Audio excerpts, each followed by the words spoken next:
sang kalingawan. Timbangan sang katarungan. Ang timbangan sang katarungan, simbolo sang kamatuuran, alalangay, kag patas nga pagdumala sang kasuguan.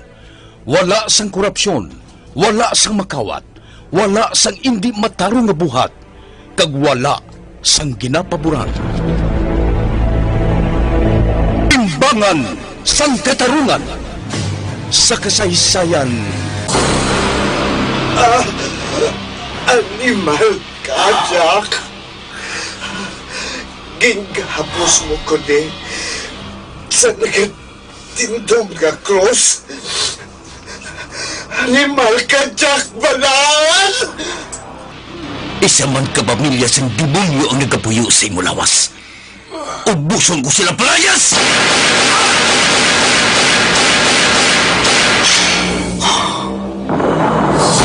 Kapuin ako sa kamo. Luya ko nang maglinog ang kabuhi ko. Pero mintras may pareho sa mga demonyo, hindi ako maglinog.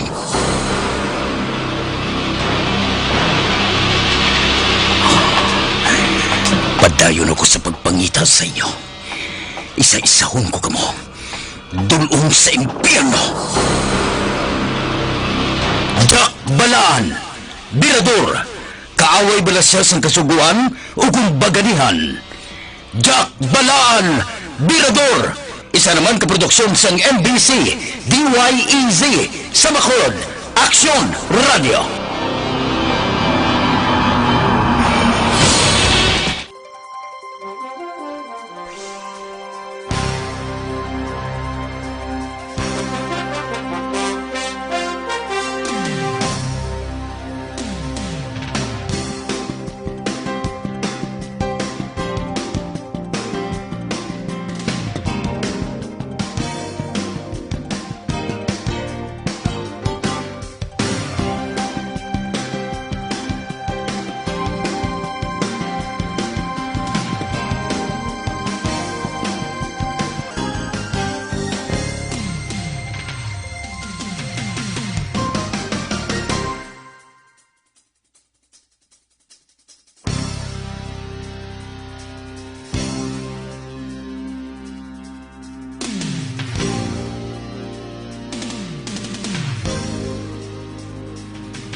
Kagkaron, sa kasugpon sang ikaduha nga bahin sa kabuhin ni Jack Balaan, Birador, diri sa atong palatuntunan, Timbangan sang Katarungan.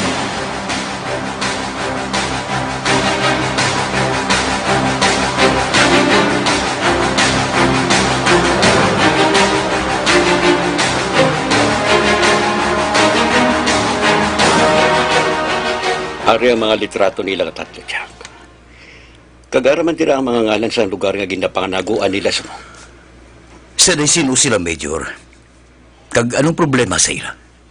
Naratanda ninyo natabo sang nagligad lang ang mga inadlaw.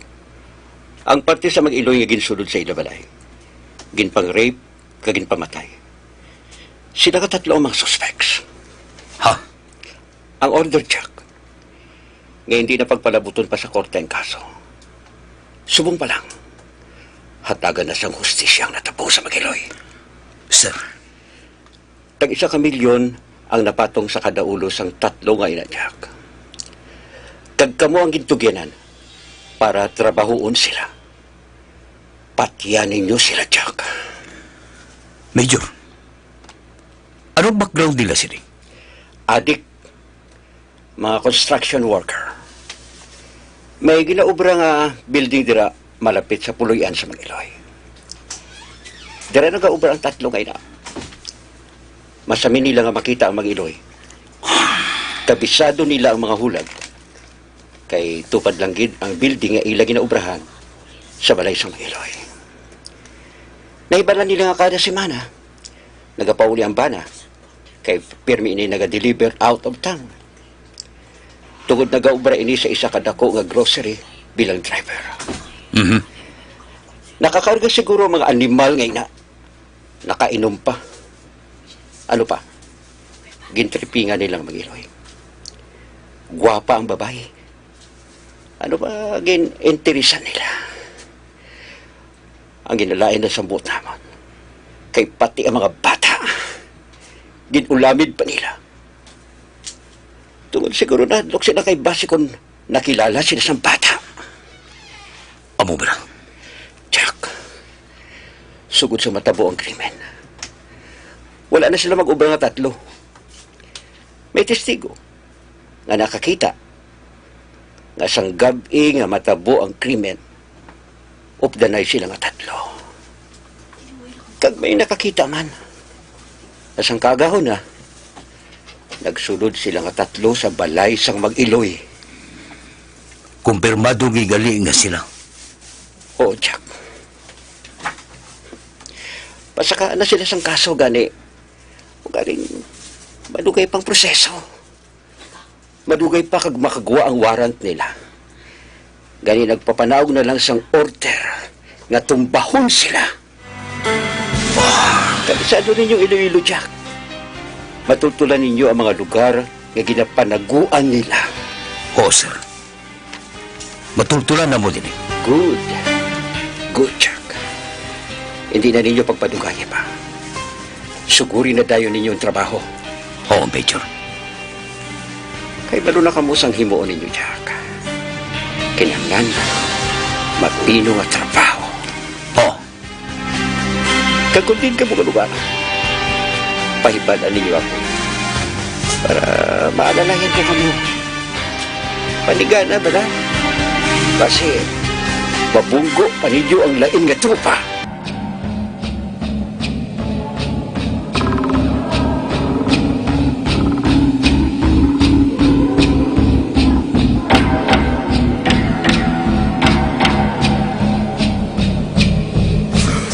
Partidahon taga 7 ang 3 milyon. Patas ang partida. Kung pilang iya sang isa, amo man nilang magkuha na tuntanan. Ariglado, Jack. Okay, Jack.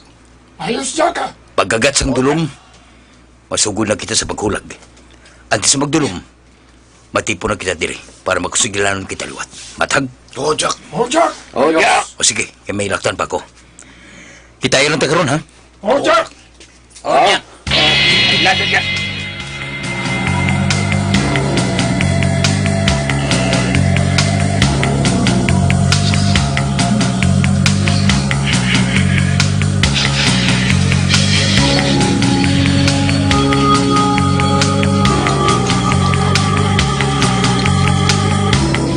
Mabuli ko anay sa Santa Barbara, Jack. Mabalik lang ko dayon. Antes magdulom, ari na ako, Dre. Sige, Bugoy. Halong. Salamat, Jack. Mauna ako, Digoy. Sige, Goy. Halo nga. Okay, ah.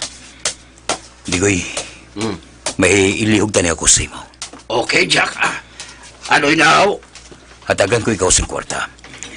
Dulungi sa nga grocery kag kwarta ang mga upod naton sa prisuan. Hatagi ang tanan nga mga miyembro sang tribo balahan. Ha? Bang okay ka, Jack. Malipay gini sila. Malipay gini sila.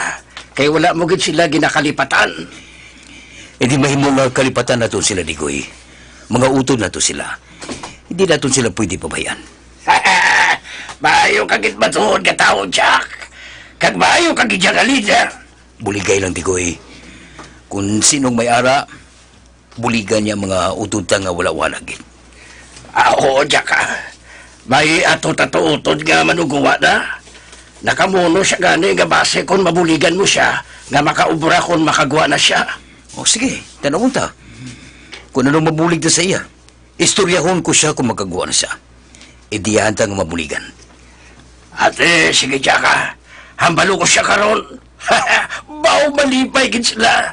Kung makita ko to nila karon, nga madamo sang dala nga para sa ila. Baw, bagalihan kagid para sa ila, Jack. Nagabulig kagid niya sa ila.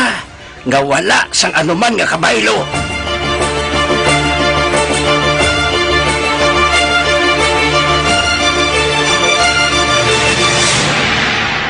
Kamot ng kamot.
Jack?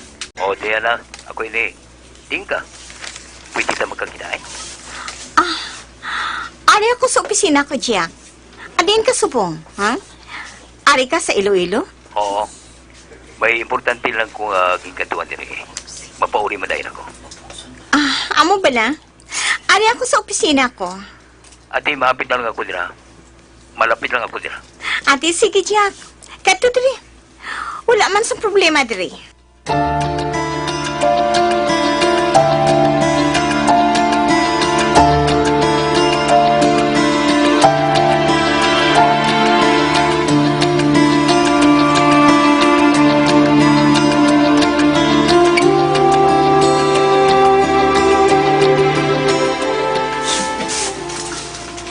Jack, isira pa lihog ang Fernando para hindi nila mapatiyan ang misturyahan ka. Sunod. Diana.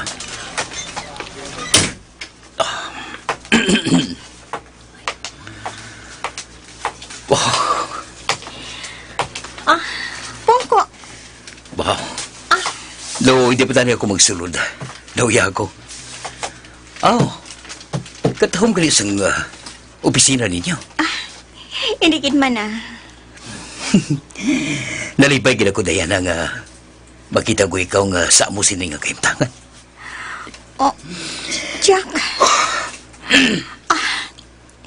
Hindi ko malabot ini kung hindi tungod sa imo, Jack. Kung hindi tungod sa pulig mo, wala ako makatapos sa akong pagtuon. Kag wala ako makaobra sa amo sining nga trabaho. Pigado lang si nanay kag tatay. Hindi nila masarangan nga mapatapos ako sa abogasiya. Pero tungod sa pulig mo, nalabot ko gid ang handom ko dyan. Nalabot mo tungod nagtinguha ka. Tungod determinado ka.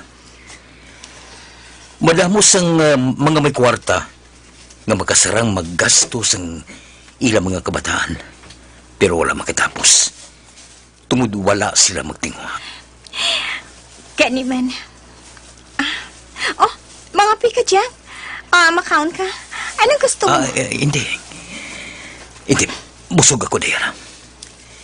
Hindi ako magdugay. Ginkatuan ko lang ang balay na mo sa Saraga. May ginasikaso lang ako dito. Kag okay naman. Kung magkakwarta ako, patindugan ko to balay kag parkilahan. Atong balay nanday Lucille nga ginsonog. Oo. Patindugan ko to balay kag panintahan para magka-income. Ati, maayo man. Pero bisan hindi mo na gani pagparintahan, mas maayo nga may matiniranon ka mo diri ni Fatima kung ari ka mo sa Iloilo dyan. Hindi.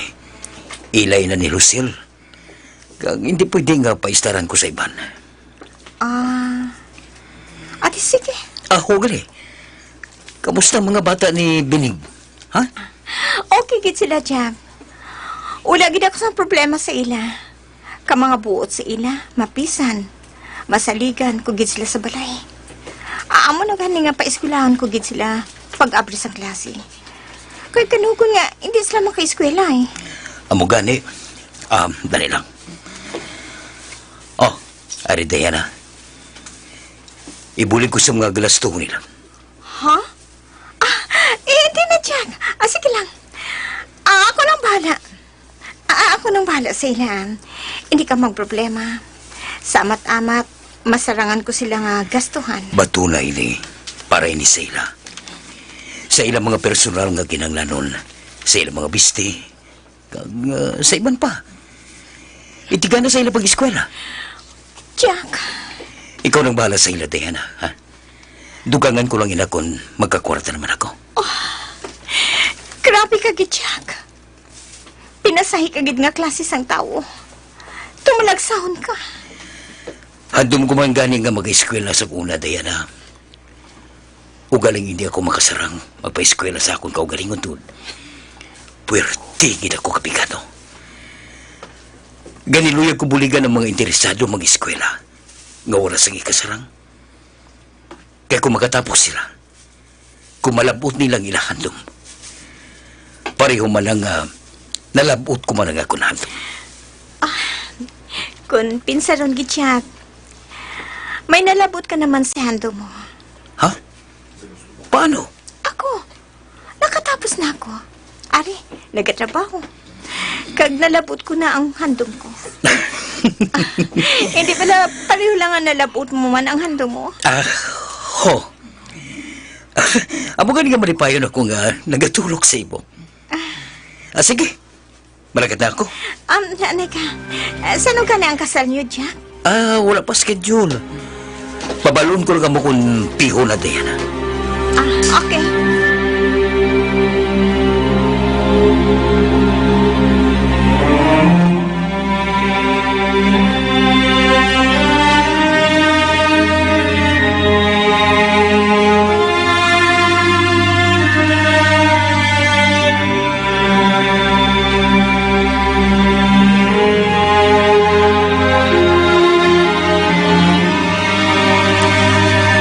Kinagulan na siguro subong sa Negros, boss.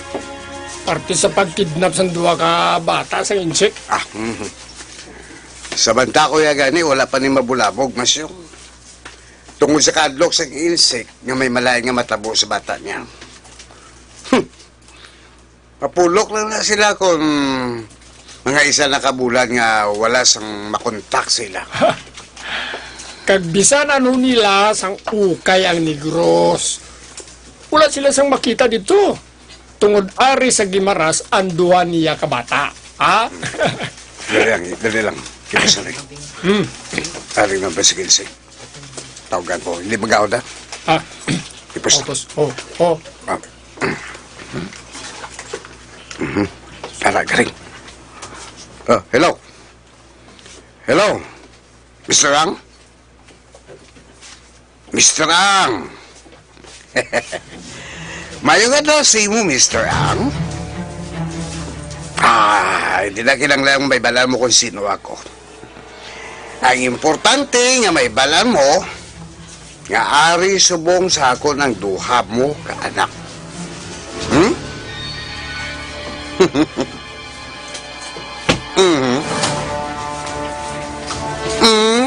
Ginapamangkot mo ako kung anong toyo ko sa pagkuha sa anak mo? Of course. Ginanglan kong kwarta, Mr. Ang. Kapag kapigado gina ko sa bukayo. Kag kung mangayo ako sa imo, piho nga hindi ka mangyapon magatag. Hindi ba la? Okay.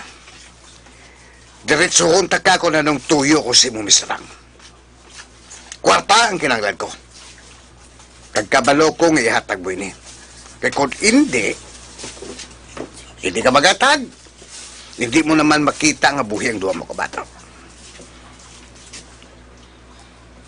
5 milyon, Mr. Lang. 5 milyon kada ulo sa bata mo. In short, 10 milyon ka pisos ang ihatag mo sa akon, kabaylo sa kabuhi sa anak mo.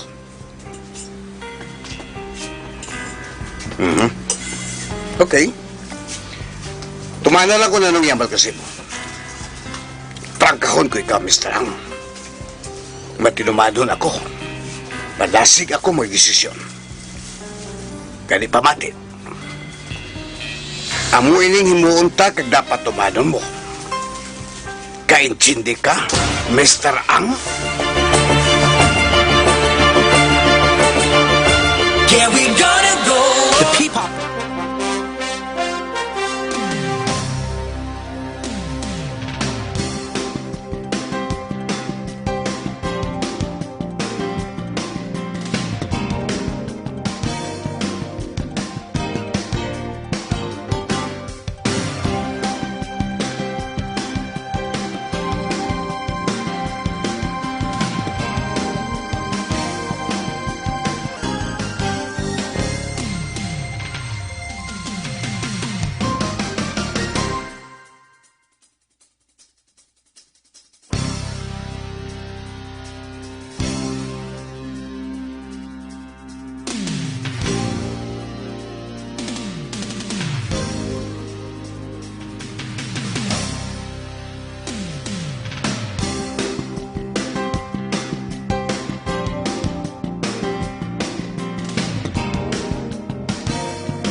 Mga abiyan, sundan ninyo sa pagmamati ang ikaduhang nga bahin sang kabuhi ni Jack Balaan.